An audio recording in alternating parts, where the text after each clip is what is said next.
Halo semuanya, assalamualaikum warahmatullahi wabarakatuh.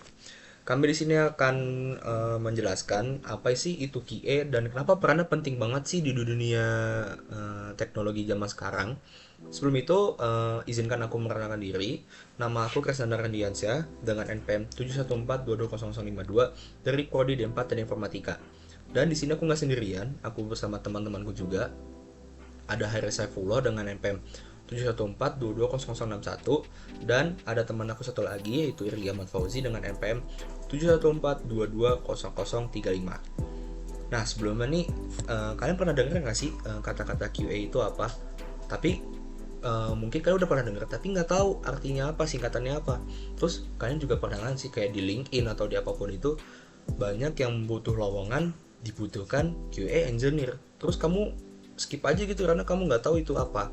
Tenang, di video ini kami akan membahas dari nol apa sih itu QA, ngapain aja kerjanya, kenapa perannya penting banget di dunia teknologi, dan gimana caranya kamu bisa jadi QA meskipun belum bisa ngoding. Jadi stay tune dari awal sampai akhir karena ini bisa jadi karya yang cocok banget buat kamu. Nah, QA itu adalah singkatan dari Quality Assurance yang kalau diterjemahkan artinya penjaminan kualitas. QA itu adalah proses untuk menjamin kualitas aplikasi atau software agar bebas bug dan nyaman digunakan. Kalau dianalogiin kayak gini deh, bayangin kamu punya aplikasi dompet digital, kamu klik top up, saldonya malah nggak nambah. Atau kalau kamu login, tombolnya nggak bisa ditekan, keselin nggak sih?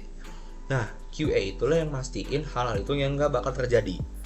Kalau di dunia makanan, QA itu tuh kayak orang yang ngecek rasa, kemasan, sampai tanggal kadaluarsa sebelum makanan itu tuh sampai ke supermarket. Di teknologi sekarang, QA itu memastikan semua fitur aplikasi berjalan dengan baik, nggak ada bug, dan pengalaman pengguna tetap mulus. Tapi penting juga sih, nih dengerin ya, QA bukan cuma orang yang nyari kesalahan. Mereka lebih dari itu. QA itu tuh punya mindset untuk mencegah masalah. Kalau bisa dicegah dari awal, kenapa harus nunggu aplikasi rusak dulu baru bisa diperbaiki? Nah, maka dari itu tuh, QA itu penting banget. Tanpa QA, bug bisa lewat, user bisa kecewa, produk bisa gagal, dan nama bisa jadi hancur dong. Nah, aku bakal ngebahas di sini tugas-tugas menjadi seorang QA itu apaan aja. Tugas QA itu juga penting, tapi kalian jangan anggap remeh. Yang pertama ada menguji fitur aplikasi, yang kedua adalah mencari dan melaporkan bug, yang ketiga ada mencari, verifikasi, dan setelah perbaikan bug, yang keempat ada kolaborasi bareng developer. Dalam dunia quality assurance, ada dua pendekatan utama, manual QA dan automation QA. Manual QA berarti proses pengujian dilakukan secara langsung oleh manusia, mulai dari buka aplikasi, klik satu persatu, isi form, pindah halaman, semua dilakukan manual. Manual QA ini sangat cocok untuk pengujian antarmuka pengguna atau UI UX, fungsi baru atau bagian aplikasi yang masih sering berubah. Karena butuh insting manusia untuk menilai apakah sesuatu terasa benar. Sementara itu, automation QA pakai bantuan script otomatis. Jadi, jika kita menulis script untuk pengujian lalu dijalankan berulang-ulang tanpa perlu klik manual lagi. Ini bikin proses lebih cepat dan efisien. Beberapa tools populer buat automation QA antara lain yaitu Selenium, Catalan Studio, Cypress, atau bahkan API testing seperti Postman. Biasanya perusahaan besar pakai kombinasi keduanya, manual QA untuk tes eksploratif atau UI, dan automation QA untuk regresi tes atau pengujian berulang. Intinya dua pendekatan ini saling melengkapi, yang penting hasil akhir tetap, yaitu aplikasi bebas bug dan siap digunakan oleh user. Pernah gak sih install aplikasi, baru buka, langsung crash? Atau tombolnya nggak bisa diklik? Nah, itulah pentingnya quality assurance. Tanpa QA yang baik, aplikasi bisa penuh bug, performa lambat, bahkan bisa bahaya buat data pengguna. Bayangin aja kalau itu aplikasi keuangan atau e-commerce. Satu bug kecil di tombol pembayaran bisa bikin kerugian besar atau kebocoran data yang bisa berujung ke masalah hukum. QA bukan cuma cari bug, QA juga bantu pastikan produk yang dikirim ke pengguna itu stabil, aman, dan sesuai harapan. Kalau pengalaman user buruk, bisa-bisa mereka langsung uninstall, kasih rating jelek, atau bahkan pindah ke kompetitor.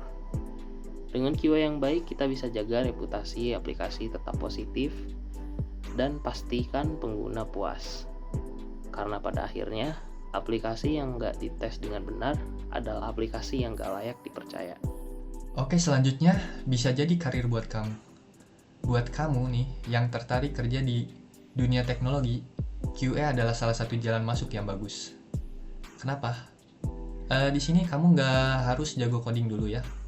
Yang penting teliti, suka ngecek hal detail, dan mau belajar tentang tools QA. Dan sekarang banyak banget lowongan QA junior. Kamu bisa mulai belajar dari dasar testing, manual, lalu bisa pelan-pelan ke automation. Dan ada kabar baiknya juga guys, yaitu banyak perusahaan startup sampai tech besar yang siap ngajarin kamu dari nol, asalkan kamu punya kemauan belajar. Dan gajinya juga dan jenjang karir QA itu cukup menjanjikan ya. Apalagi kalau kamu udah bisa automation atau ngerti tentang testing di CI/CD pipeline. Oke, dari materi yang kita sampaikan, apakah teman-teman tertarik untuk menjadi seorang software quality atau QA? Jadi, QA itu lebih dari sekedar cari bug. QA itu penjaga kualitas, penjaga pengalaman pengguna, dan pilar penting di dunia pengembangan software. Kalau kamu mau belajar lebih lanjut tentang tools QA, simulasi testing, atau karir QA, komen aja di bawah. Kita bisa bahas tentang tools seperti Postman, Selenium, JTmeter, sampai bikin portofolio QA buat apply kerja. Jangan lupa like, share, dan subscribe biar nggak ketinggalan video lainnya. Atau jika kamu punya pengalaman di QA, bisa share juga dong di kolom komentarnya. Oke, sekian dan terima kasih.